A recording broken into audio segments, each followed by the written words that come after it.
And the very interesting thing was for the 4 consecutive days after this experience,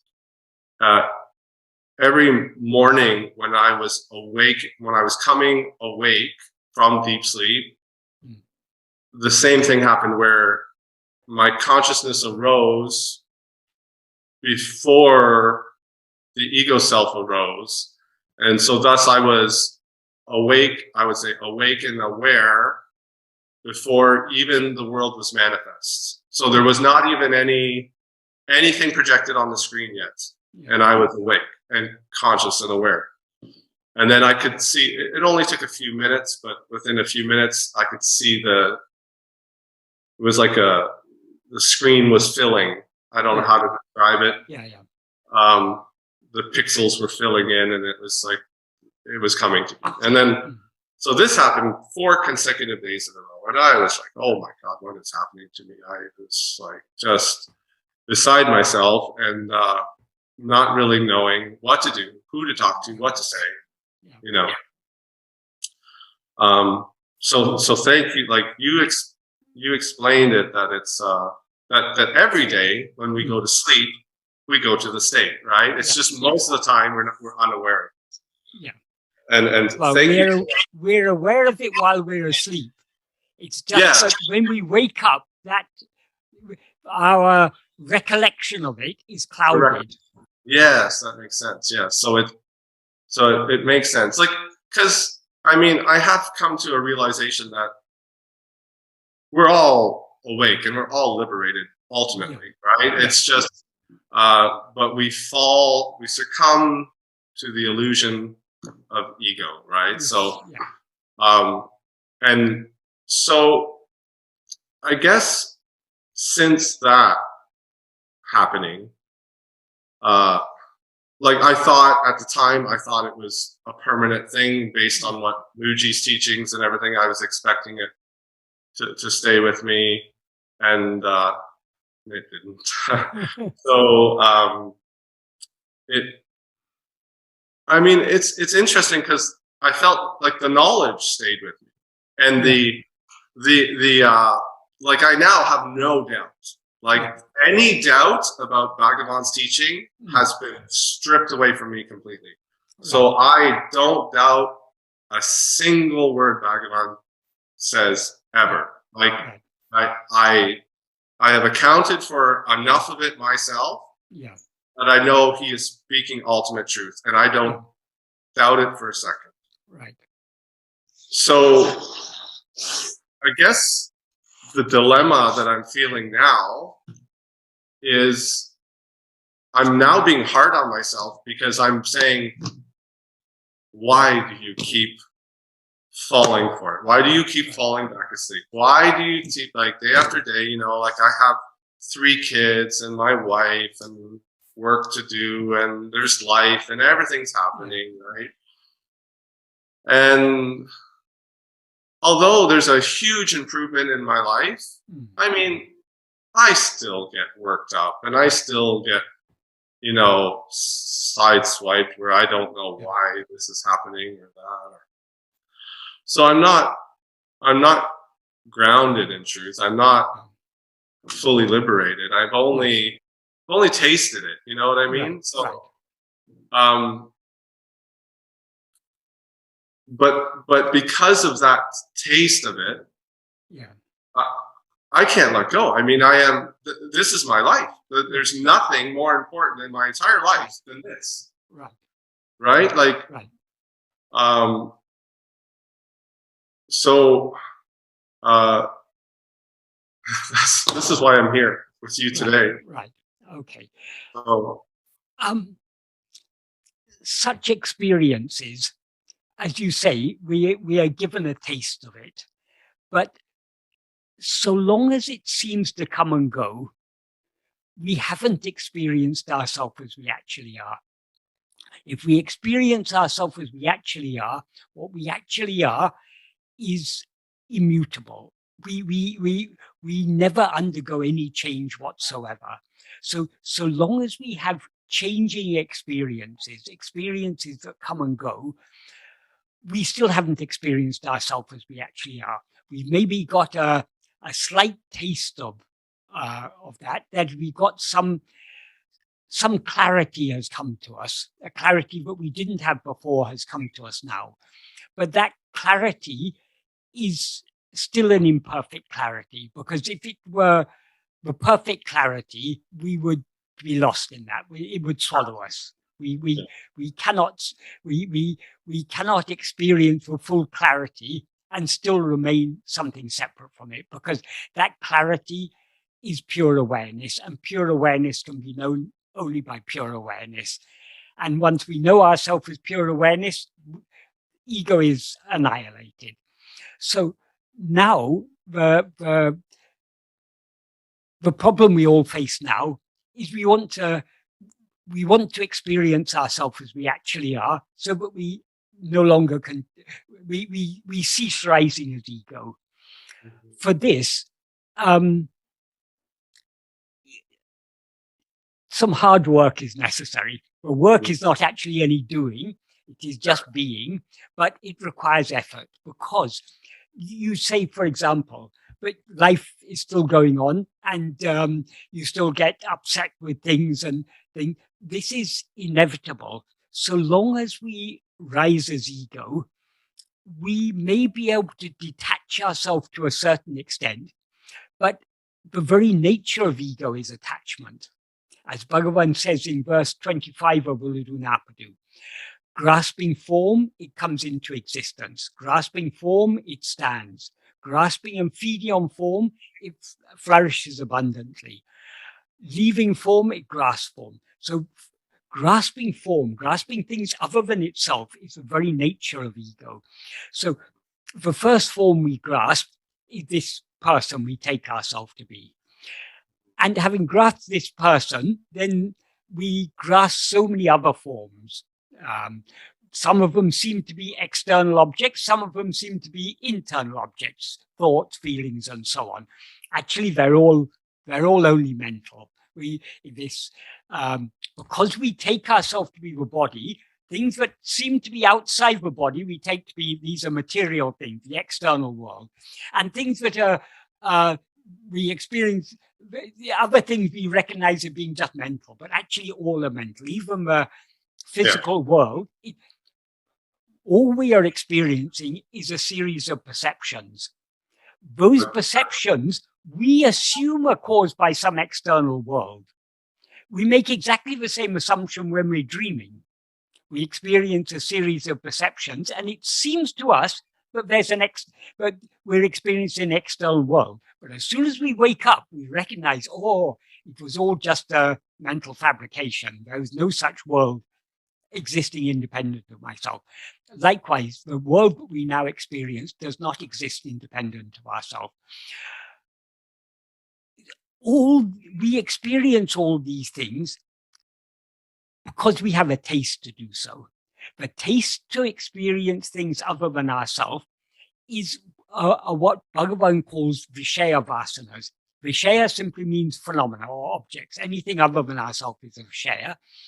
And Vasana means inclination. So we have inclinations to experience things other than ourselves.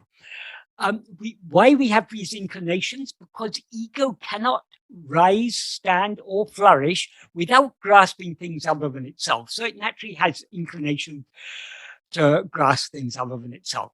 So this is the problem we're up against. So long as we allow ourselves to be swayed by these inclinations, our attention will continue going out and we'll continue experiencing things. And these inclinations give rise to likes, dislikes, desires, attachments, and so on.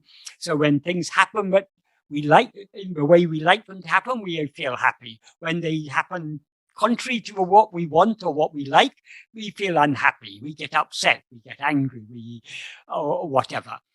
All these, that is a problem. Why does anything upset us? It's not that nothing could upset us. Supposing we had no likes or dislikes, we wouldn't be upset by anything. The very fact that anything upsets us or moves us in any way, the very fact that anything seems to give us pleasure or pain is because of our likes and dislikes. If we like something and we get it, that's pleasant. If we dislike something and get it, that's unpleasant, painful. So pleasure and pain are caused only by our own likes and dislikes. And the seeds that give rise to likes and dislikes are our vasanas, our inclination to attend to things other than ourselves.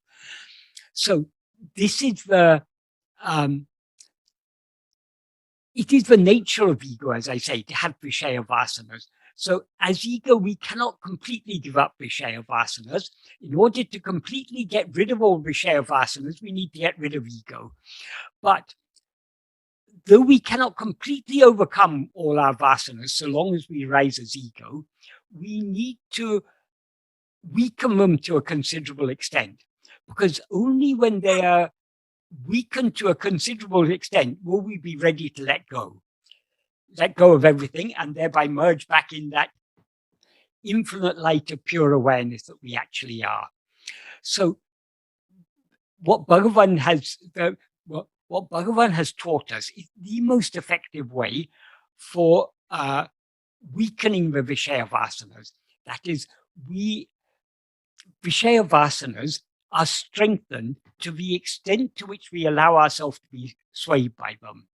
So supposing we have an inclination to want a lot of money, the more we think about how to earn money, how to get money, and so on, the more we become obsessed with the idea of, I want to be a billionaire, the more that idea catches hold of us, or we catch hold of it rather, the more obsessive it becomes, and our whole life is about how to earn more and more money. So like this, any liking or desire, the more we dwell on the object of that desire, the more that desire grows. And the seeds of the desires, as I say, are these vasanas. So whenever we allow ourselves to be swayed by a vasana, we are thereby feeding and nourishing that vasana. When we don't allow ourselves to be swayed by it, we are thereby weakening it. So attending to anything other than ourselves, why do we attend to things other than ourselves? Only because of these vasanas, because of the inclination to attend to them. So the most effective way to weaken all Vishaya vasanas is this simple practice that Bhagavan has taught us, being self-attentive. What he calls Atma-vichara, self-investigation. That is, the more we turn our attention back to ourselves, the more our inclination to attend to ourselves increases. That inclination to attend to ourselves is what is called satvasana. Satvasana means the inclination just to be. And the more all other inclinations, the inclination to attend to anything other than ourselves, are weakened. So this requires patient and persistent practice. We cannot say how long this is going to take because we don't know. We don't know. We cannot know where we stand on this spiritual path, how near or far we are from finally being willing to let go of everything. But if we follow this path of self-investigation, of turning our attention within and trying to be self-attentive, we are slowly weakening the Vishaya vasanas and strengthening the Sattvasana. We're strengthening the inclination to attend to ourselves. Yes, please. Yes, this was one of my questions, was the Vishaya vasanas, because I listened to many of your teachings and you touch on it, but I feel like I'm missing something. I don't fully understand what the vasanas are. If you can help me with that a little bit. Okay. Vasanas are the seeds that give rise to the likes and dislikes. So the liking to attend to anything, to experience anything, to be aware of anything, that liking in its subtlest form is what is called a vasana. So you can say, well, vasanas are subtle likings. Both likings and dislikings? Or and just dislikings, yes. So just the opinion. Yes. Like during my experiences, I know that I've been given the message to release attachments. So essentially, like, I realize that I'm attached to all these things in the outside world because I essentially have investment in them. Like my children, I have tremendous investment in. My wife have investment in my home, my car, my business, my whatever, right? So all these things that I believe myself to have an invested interest in or attachment to, I realize that these things hold me in this body and in this form to do things that, and I should, I know that I shouldn't be a doer. Like it's not. I don't know how to describe it, but So the Vasanas, the way I love the way you're describing it as even more simple or more to the source.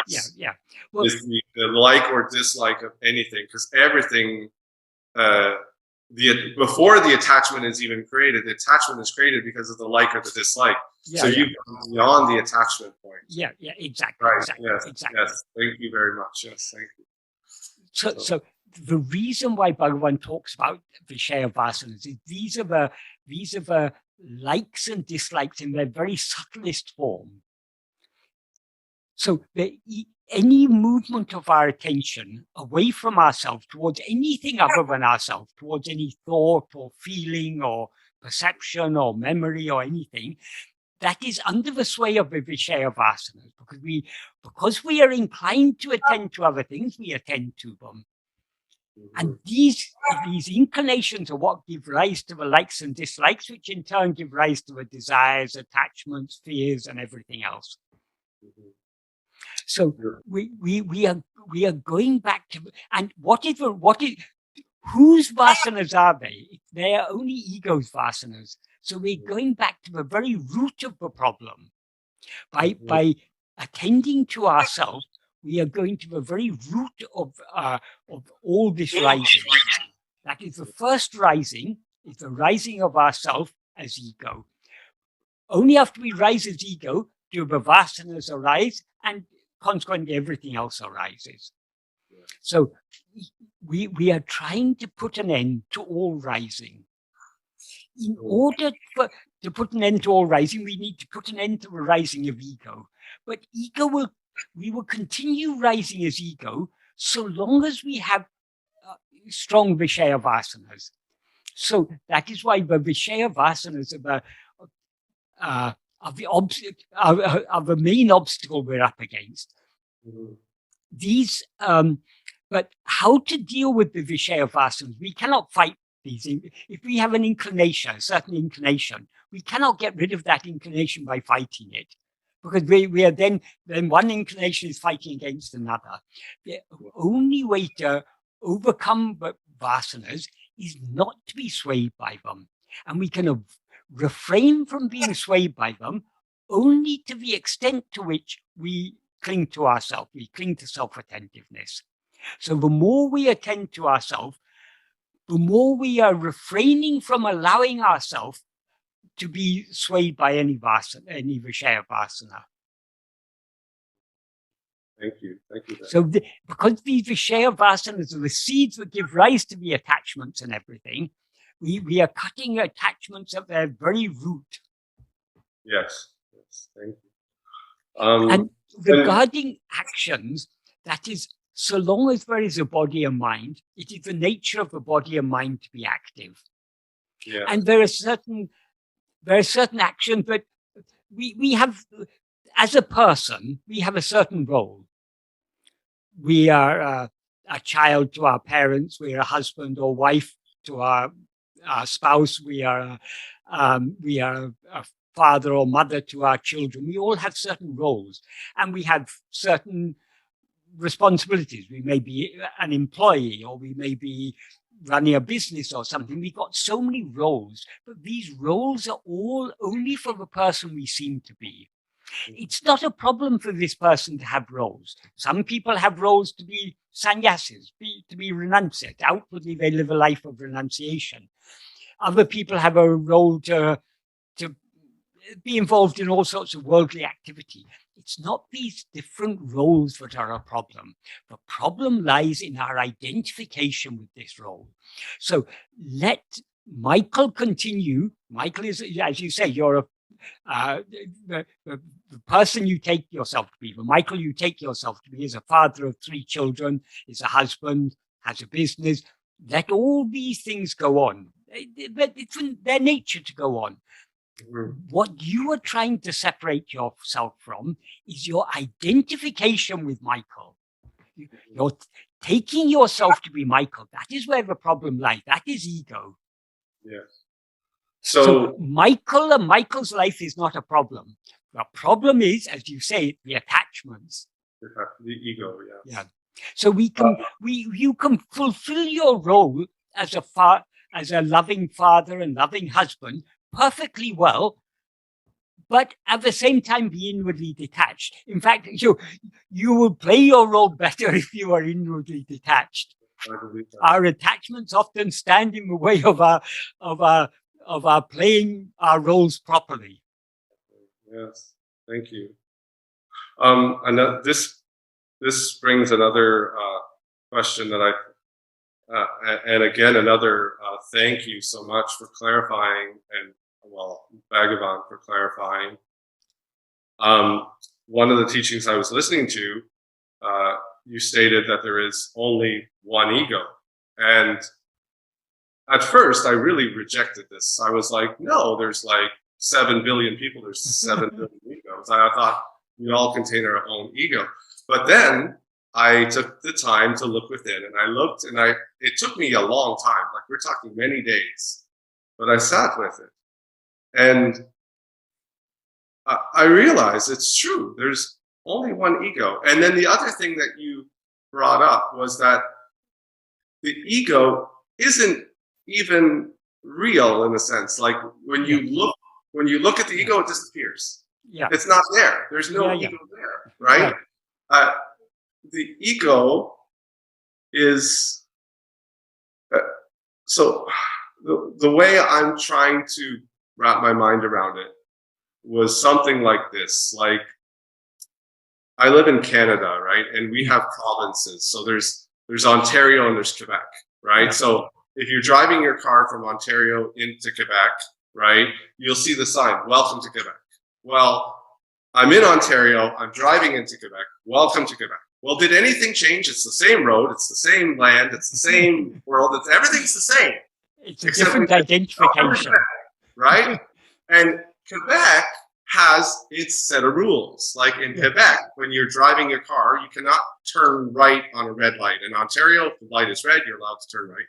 And Quebec, if the light is red, you have to wait for the light to turn green before making the right. And in Quebec, the primary language is French, where Ontario, the primary language is English. And I thought to myself, wow, it's kind of like this. Like, I move from one space to another. Now, I'm not saying that there's spaces within consciousness, but it's like the rules changed, or the label changed, or something subtle changed. But there's really, in the essence, there's nothing different. There's no Ontario, there's no Quebec, there's just the land. Right? And so feel free to expand on this. I'm just telling you my experience and my realizations. And it was beautiful. Like, here I was the whole time thinking I had a personal ego. And I was like, no. There's just ego. Yeah. There's just this fault, like with my consciousness, like a faulty way of looking. Yeah. The reason why it is difficult to accept that there is only one ego is that we confuse ego with person. Because we as ego mistake ourselves to be a person, we mistake every person to be an ego. Mm-hmm. When we are dreaming, we mistake ourselves to be a person in the dream. That person in the dream is not the dreamer. That person in the dream is something that is dreamt. Yes. The dreamer is ego. Ego, yes. as soon as we begin dreaming, we experience ourselves as a person. So though we are the creator of the dream world, we experience what we are experiencing ourselves as if we are a creature in our own creation. Mm-hmm. That is why when we are dreaming, generally speaking, we don't have control over things that are happening outside. So many things that happen in a dream that we may not like, but we can't prevent them from happening because we are not experiencing ourselves as a dreamer. We're experiencing ourselves as a person in our dream. And as a person, we are powerless, like every other person. Yeah. So the same is the case in the waking state. Now we are dreaming all this. We mistake ourselves to be a person, and therefore we mistake every other person to be just like us. So it seems to us there are so many other people there perceiving the world like us. And if we talk to them and say, do you see this? They'll say, yes, I see it just like you see it.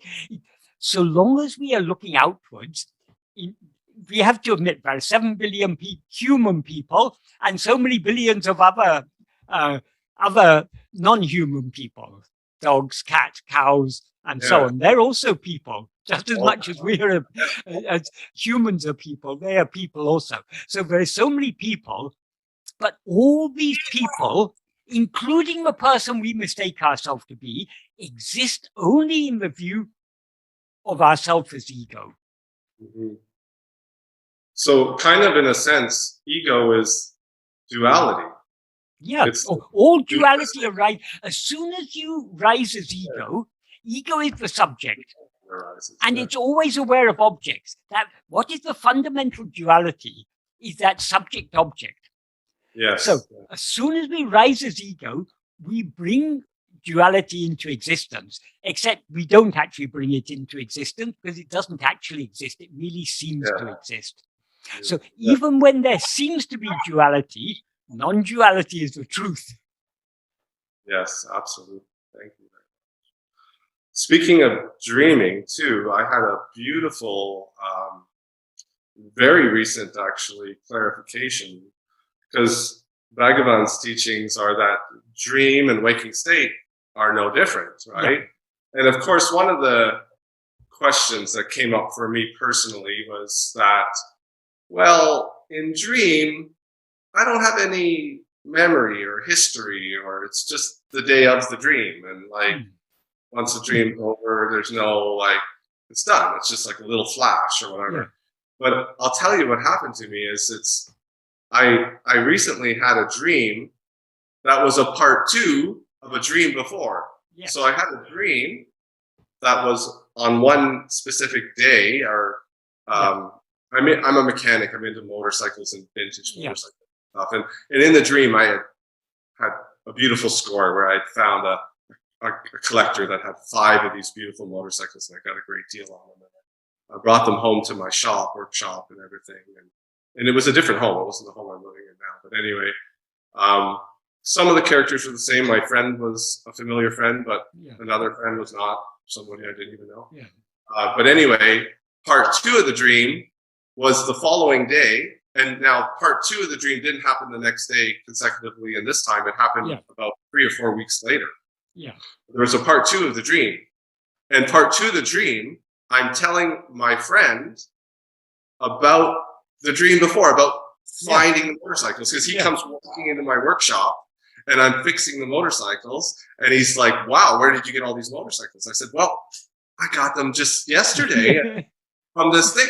Right. And that just blew my mind, Michael. That blew my mind. I had never before in my life realized or experienced the fact that in dream, you have history and you have memory. Yes. And there's a chronological order that maybe you only dream a slice of it, but there is. Yeah.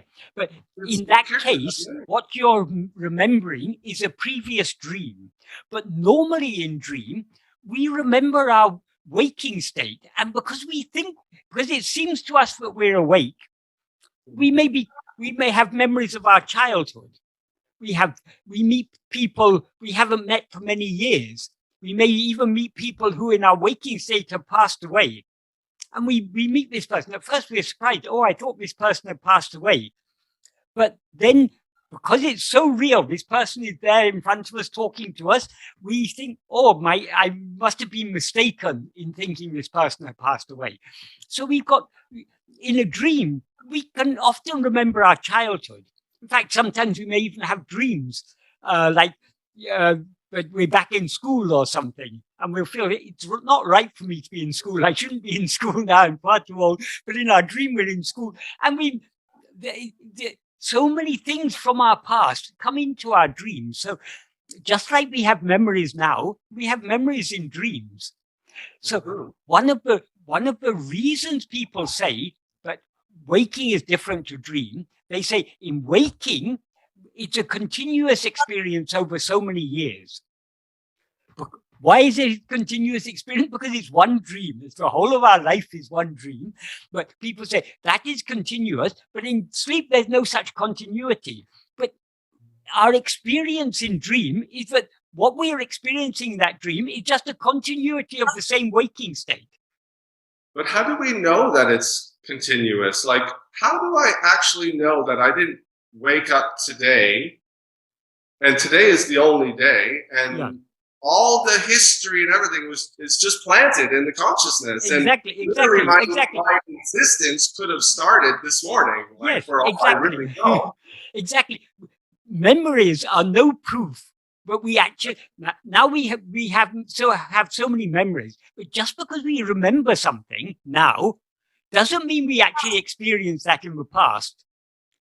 As you say, we could just have, those memories we could have come into existence 5 seconds ago, along with all these memories. It's incredible, Michael. Yeah. It's incredible. It's because the only thing we can be sure about, that is whatever we experience, anything other than ourselves, can be just an illusion. And according to Bhagavan, it is just an illusion. It is. The only thing that we cannot reasonably doubt is our own existence and awareness of our existence. That is, if we didn't exist, we couldn't be aware either of ourselves or of anything else. So we must exist, and we must be aware.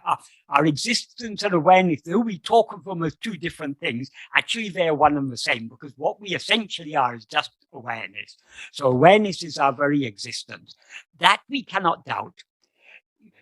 We may not be what we seem to be, but we are, the fact that we are is certain. What we are, we're definitely confused about, because now we mistake ourselves to be this person. But so we always know that I am. The problem is we don't know what I am. Or we know what I am, but we wrongly know what I am. We mistake ourselves to be something other than what we actually are. Yeah. But Michael, I feel like I have the knowledge. Like, if you were to ask me what I am, I know with no uncertainty that I am not this body, and I am not this character, this avatar in this dream. Yeah. I know from personal experience that this is just a dream. It's no different than a dream. Yes.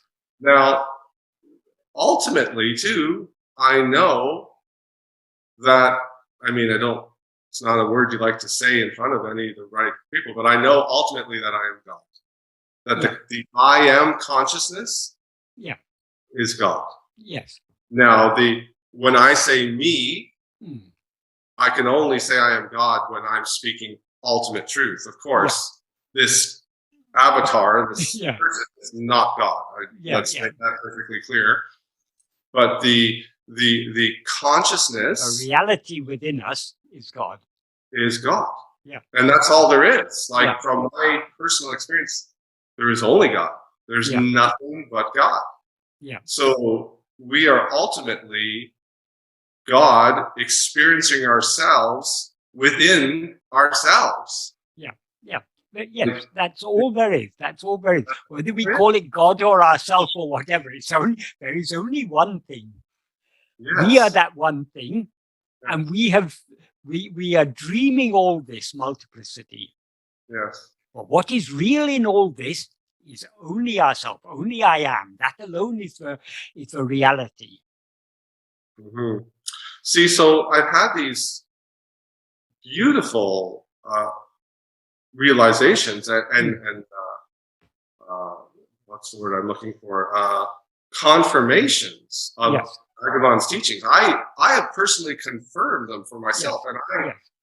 I have no doubts, Yeah. no doubts. Yeah.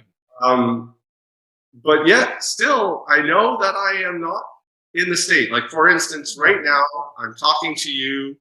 There's a duality here. Yeah. I'm going with the flow of duality. If I was truly awakened, I would know that I am God speaking to God through a device that is also God. You know, If you were truly awakened, you would know I am nothing yeah, other than I am. Because yeah, so long as there seems to be this duality of self and other, that is ego.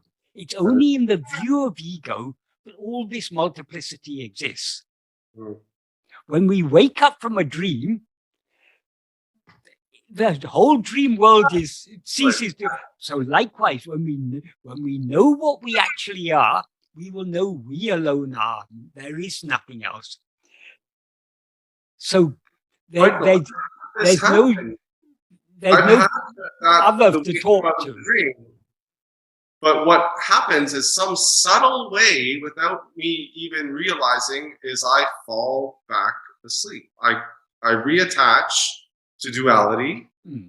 and start all over again. It's like, Yes. okay, now I have to stop and be self-attentive and look within and spend and if I'm lucky, like, you know, these things happen to me maybe once every few weeks or something, and if I'm lucky, uh, I catch a glimpse again, and I was, Yeah. oh, there it Yes. is.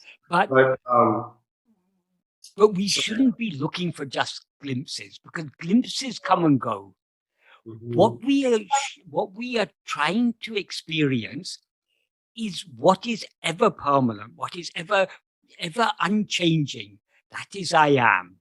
So let us not be having experiences like you've talked about. They are useful. They're useful pointers, but let us not. We are not seeking any experience. We are seeking the reality of the experiencer. The reality of the experiencer is just I am. It is what we always clearly know, but we don't know it as it is, because now instead of being aware of ourselves as just I am, we're aware of ourselves as I am Michael. Michael, is the very desire that I have to experience again holding me back, like the very desire to experience You truth shouldn't. You are that. should Why be should you desire? not, So long not as you're desiring something, there's a separation between you and what you actually are. So we are we are not to gain anything, we are to lose everything. So yes. the reason we are following this path is to lose ourselves in what we actually are. Thank you, thank you, thank you. So, Michael, my very last, most recent uh, seeing, I had the strongest message from God. God told me I must surrender, Yep. complete surrender. This Yep. is what I'm missing. This is Yep. this is the piece that I am not doing. I am not fully surrendering. Right, right. And so, can you talk a little bit about that and what I can do to fully surrender to this? Right. Surrendering means letting go. We can let go of everything that we are not. The one thing we cannot let go of is what we actually are. So complete surrender means letting go of all that is unreal. We can let go of what is unreal only by holding on to what is real. What is real is only I am. So the more we attend to ourselves, the more we hold on to self-attentiveness, the more we are thereby letting go of other things. So surrender can be affected only by means of self-investigation, by holding on to self-attentiveness. So continue, Yeah. because I do self-investigation on a daily basis, Yes. Sometimes with no success at all, sometimes with little success, and sometimes with phenomenal success.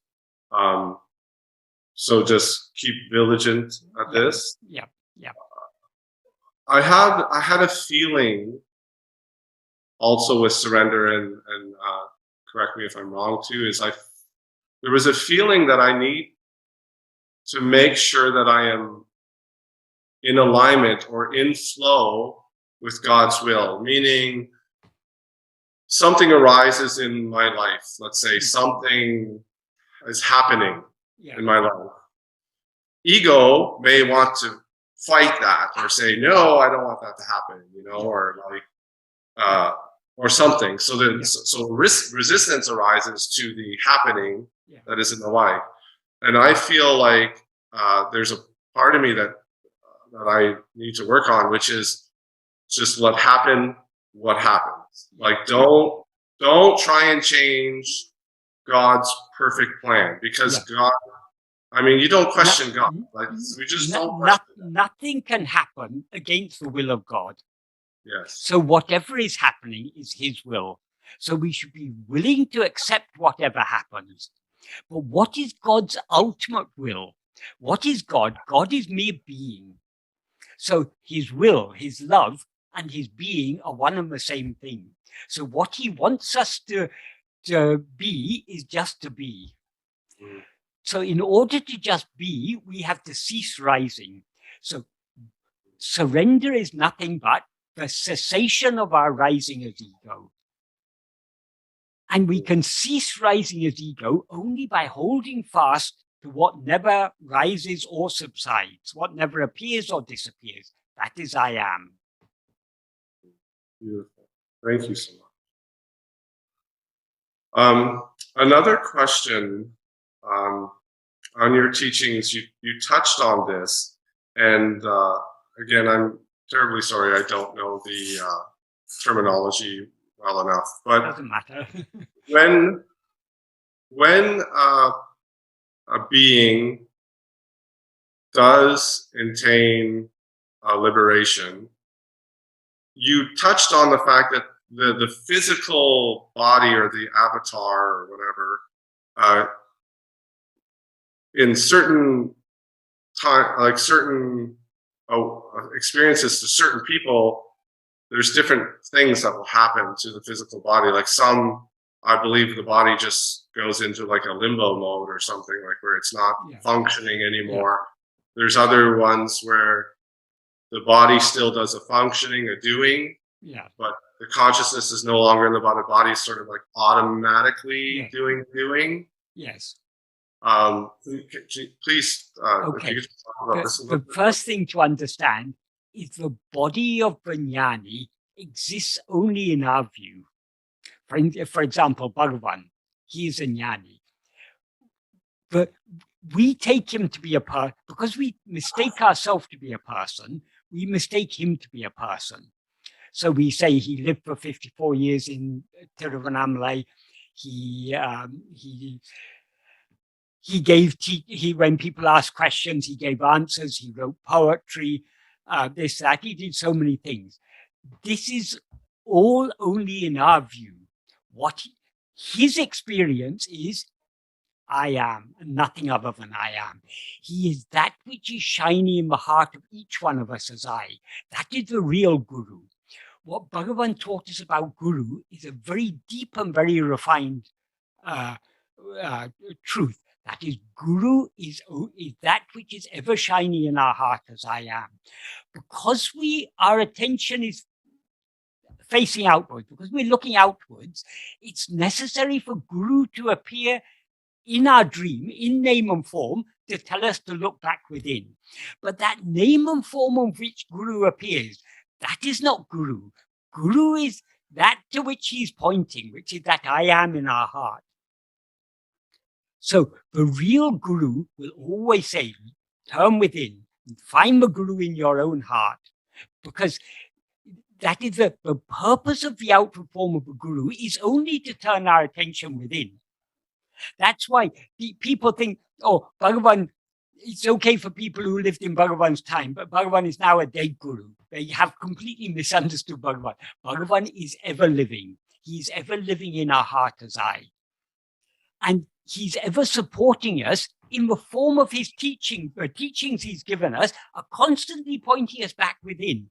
So in fact, we are not missing anything by not having, well, most of us nowadays were born after after his body passed away. That makes absolutely no difference at all. He is still the Guru.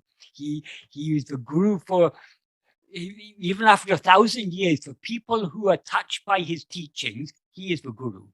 So we shouldn't be too much concerned about the outward form. We have to remember the outward form exists only in our view because we are looking outwards.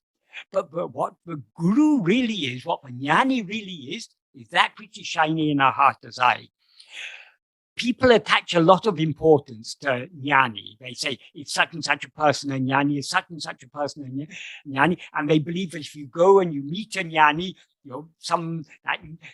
just being in the presence of a Jnani will have some magical transformation. Their minds are still going out, seeking something outside.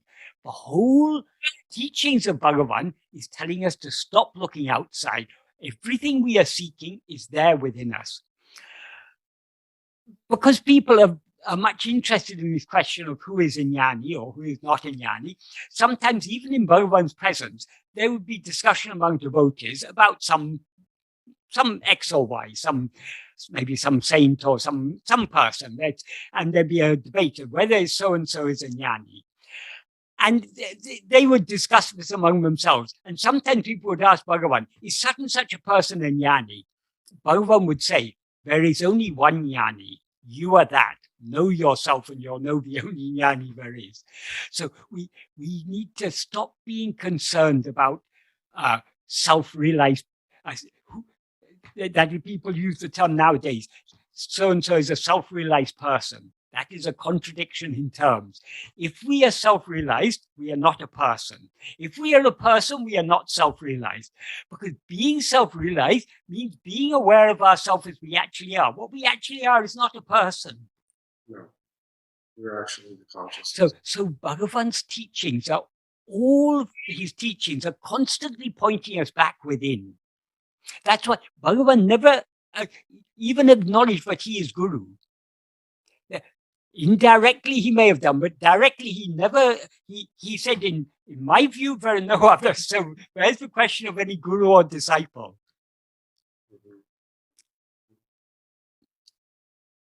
Yeah, I guess I wonder sometimes if part of what's holding me back, but I know that that's in my mind as well, but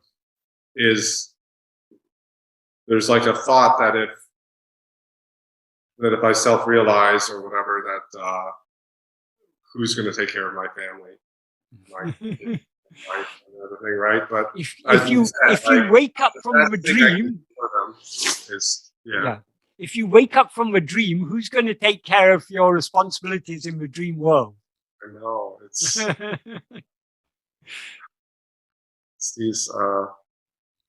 You can see how these are. Yeah.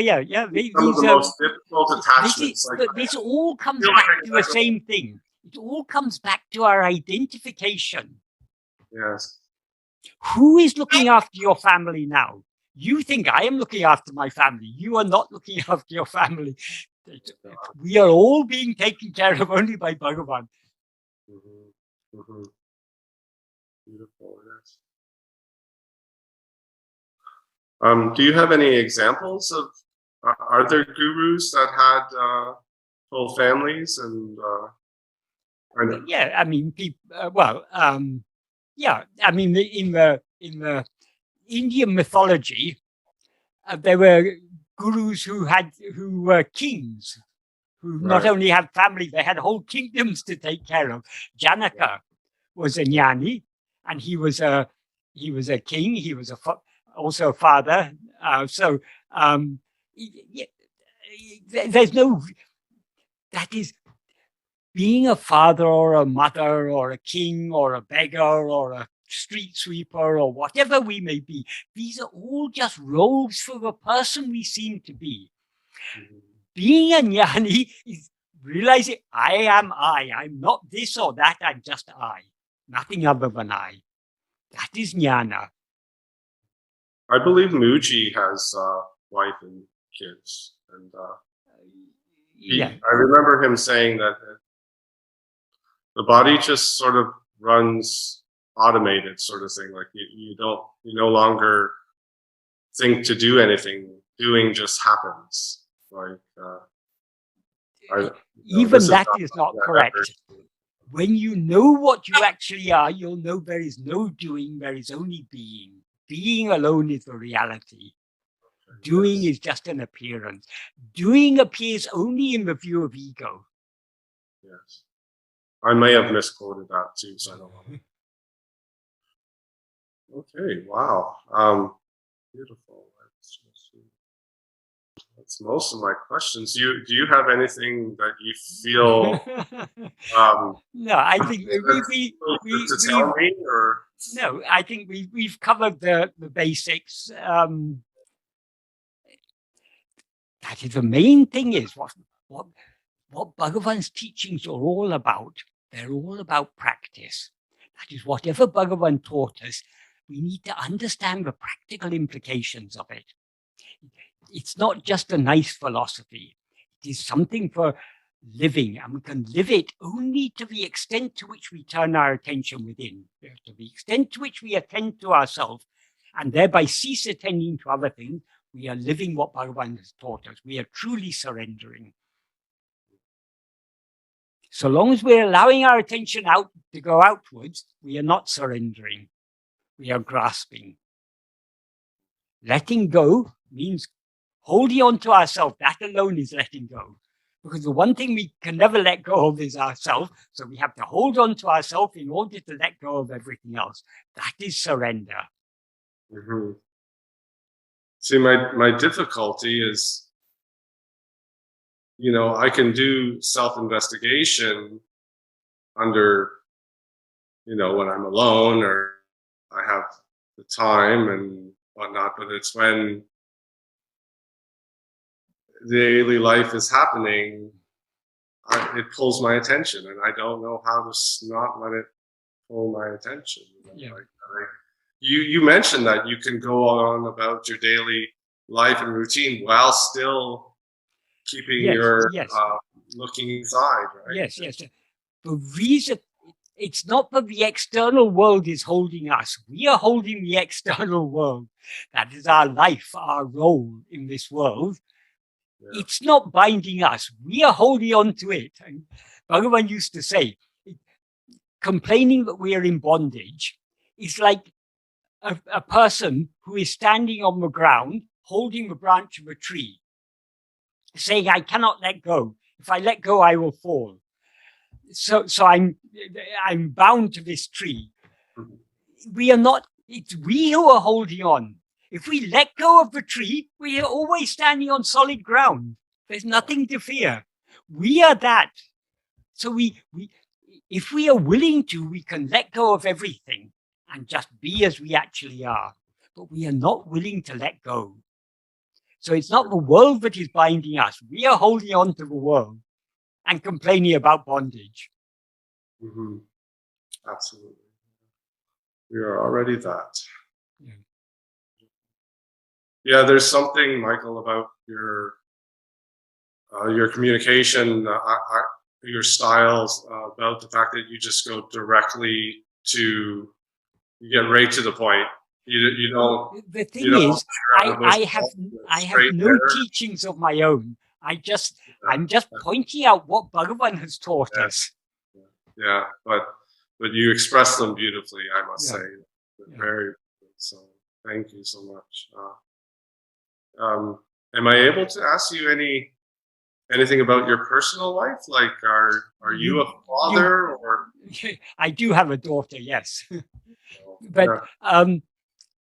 personal, I mean, I have nothing to hide, right? So I mean, but generally, I think being concerned about personal matters is a distraction. Yeah. So We are here to know what we actually are. We all have a personal life, and that's all according to destiny. I mean, I'm just a person like any other person. I'm a perfectly ordinary person living a perfectly ordinary life. I just happen to have love for Bhagavan's teaching. That's all.